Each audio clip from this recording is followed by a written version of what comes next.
Jadi ketika kita nggak nyampe full draw, expand kita akan tidak akan mulus, balance kita mungkin tidak akan dapat, dan saat rilis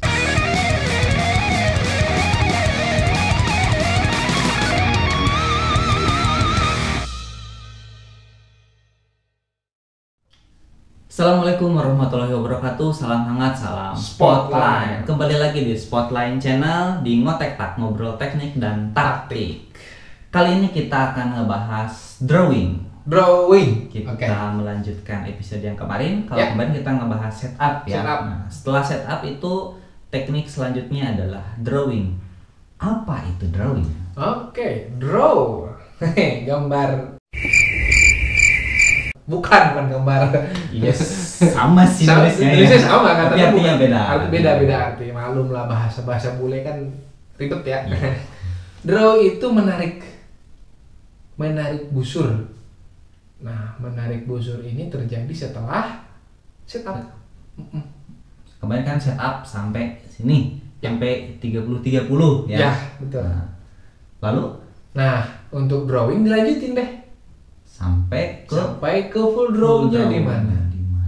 Nah, ketika proses dari 30-30 sampai ke full draw itu, apa yang terjadi? Mekanisme apa yang terjadi di dalam tubuh kita pada saat drawing?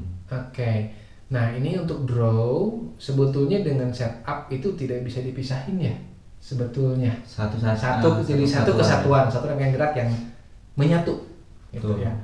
Baik, kemarin kita sudah bahas tentang setup dari bawah, angkat. Nah, untuk Korean style, kita berbicara orang-orang Korea, artis top dunia, seperti kita perhatikan Kim Bo Bae, yang perempuan, terus Kim Woo Jin yang kacamata itu, dia ada 3 fase draw.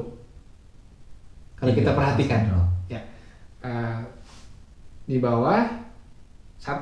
Nah, ini udah disebut draw nih. 1, ketika ngangkat dia narik. 2. Kita perhatikan ya.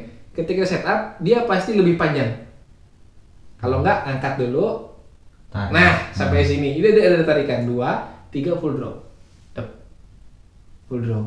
Nah, itu tahapannya untuk Korea. Untuk Amerika biasanya langsung dengan setup. Setup dan langsung panjang. Jadi udah setup itu udah kayak dari 0 sampai terus sampai 100 begini gitu. Betul, itu tidak ada jeda ya. Betul, itu American style. Kalau Korean style ada jeda. Ada jeda. Ada 1, angkat sambil narik. 2, 3. Betul. Itu untuk Korean style ya. Itu di recurve. Di compound nggak ada yang tahap-tahapan, langsung semua. Langsung dari awal setup nih. Tetap ada setup, ada tension sama. Ketika diangkat, nah ini baru nggak ada tahap-tahapan. Langsung dibuka. Karena kalau kompon dia harus cepet ya gitu ya ke drawingnya.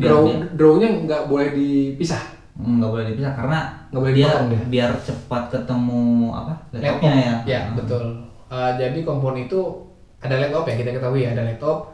Laptop itu terjadi ketika kita full draw. Kalau kita nggak full draw, laptop itu nggak akan ketemu. Iya. Gantung. Makanya di kompon itu ada spek-spek sangat spesifik terkait draw length. Draw length. Salah-salah kita milih busur kesiksa sendiri. Ya, kalau recurve kan istilahnya kalau draw length miss sedikit masih oke lah. Masih ada forgiveness lah. Masih bisa diatasi. Kalau misalkan kompon ternyata kita milih busurnya salah gitu kan, ketika pas di sini tangan kitanya udah full ternyata busurnya belum kan, itu masih full ini kan, full tarikan.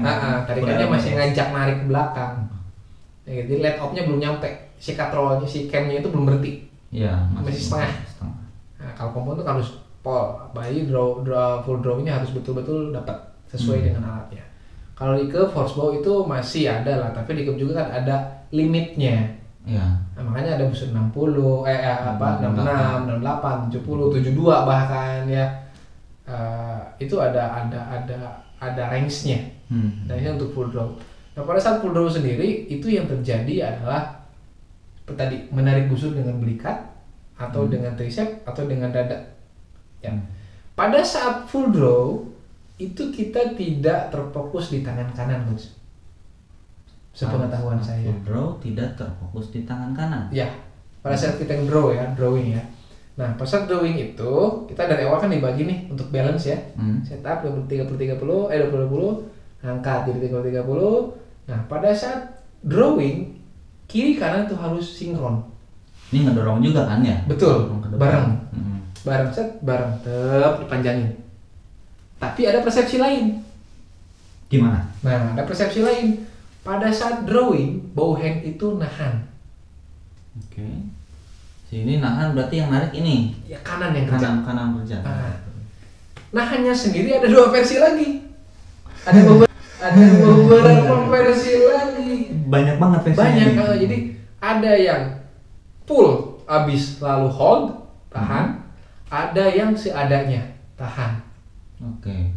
Jadi dia ngandelin tulang, bone to bone, jelas seperti ini, elemen masuk, segala masuk, tapi tidak ada Nggak ada pemanjangan kena- tangan. Ngedorong itu seadanya gini aja gitu. Sedapatnya. Sedapatnya tangan. Gitu. Kebanyakan di kompon.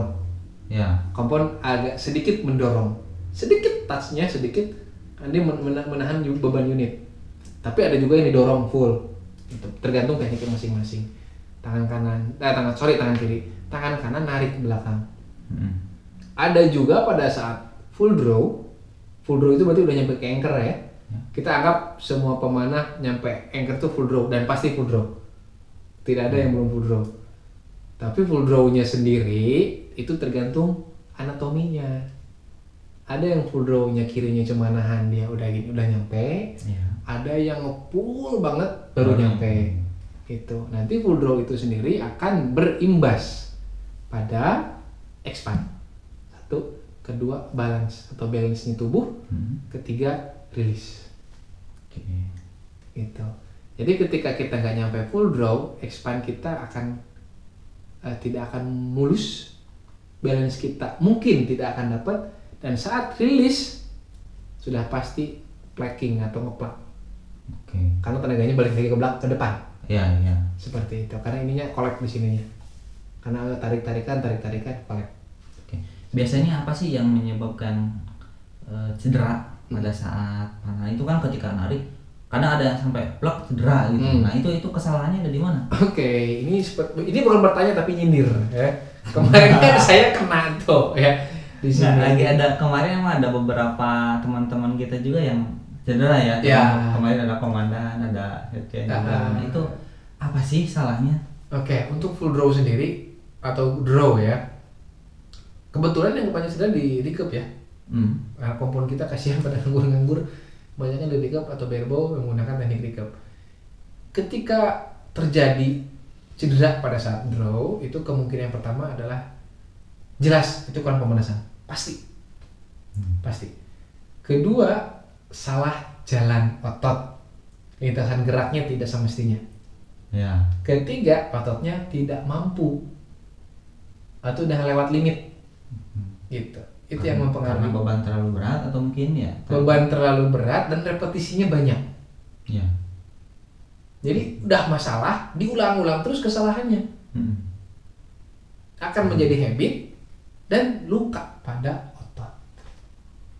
Nah itu biasanya penyembuhannya berapa lama tuh cedera seperti itu?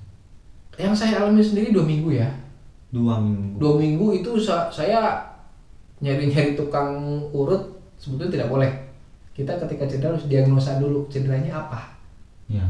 Yang biasanya terjadi di pemanah cedera tangan itu, setahu saya itu mirip seperti orang renang, atlet renang dan atlet bulu tangkis, baseball yang memang dominan menggunakan bahu.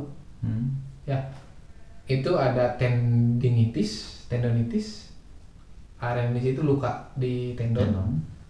Ataukah freeze muscle atau ototnya kaku, Ya. membeku. Ada juga yang robek otot. Itu yang parah ya. Itu yang lebih parah ya. Itu jenis-jenis cederanya terjadi. Penyembuhannya tergantung dari tingkat tingkat cederanya sendiri. Yang saya alami tendinitis itu sekitar 2 minggu, tapi per 2 hari saya urut. Alhamdulillah 2 minggu saya selesai sudah. Itu. Kalau Aseptian itu sekitar 1 minggu karena dia langsung oleh medis. Fisioterapis Fisioterapis, jelas. Gitu. Bisa lah kalau misalkan memang punya budget untuk berobat ke medis itu bisa lebih bagus lagi Lebih ya. bagus karena lagi, lebih pasti. Diagnosanya lebih Iya, dalam lagi. Betul. Seperti itulah terkait cedera yang tadi pas saat drawing. Untuk drawing sendiri ada dari setiap unsur kan beda nih. Itu perbedaannya di segi apa aja? Apakah dari segi otot tarikannya juga? Jelas segi otot beda ya antara kompon dan recurve itu beda, dan dari style itu sangat mempengaruhi. Kan kalau American style itu kita muter core, muter body core dan menggunakan lebih dominan belikat dan tricep. Gitu ya. Kalau Korean style ada bantuan sama pectoralisnya, dadanya ngebantu. Kompon juga sama. Kompon pakai belikat full, sama ini juga sama full, dua-duanya jalan. Dua-duanya itu yang perbedaannya seperti itu. Kalau horsebow, saya tidak tahu pasti karena saya belum terjun ke dunia horsebow, tapi ketika saya narik, yang saya rasakan kurang lebih sama. Hanya bedanya di teknik expandnya saja. Gitu. Kalau kompon jelas ada full draw dan berhenti. Stop, udah tarikan nggak bisa dipanjangin lagi tuh. Kalau recurve masih bisa, meskipun ada limit. Ketika lewat ya resiko limit gitu ya. Tapi kalau horsebow kebanyakan jarang yang sampai full draw. Karena dia banyaknya fast shooting dan instinktif. Tapi kalau kita perhatikan para pemain horsebow luar itu dia nyampe full draw. Dia diam dulu. Yang telinga, belakang ya belakang, depan ya depan. Tapi dia diam, expand, tas, ada bidikan. Gitu. Itu tadi pembahasan tentang draw. Semoga bermanfaat untuk teman-teman semua. Amin. Tetap dukung channel kami dengan cara klik komen, like, dan subscribe channel kami. Jangan lupa untuk share sebanyak-banyaknya channel kami. Terima kasih bagi yang sudah mendukung. Bagi yang belum, silakan di subscribe dan share. Ya. Kalau lebihnya kami mohon maaf. Salam hangat, salam Spotline.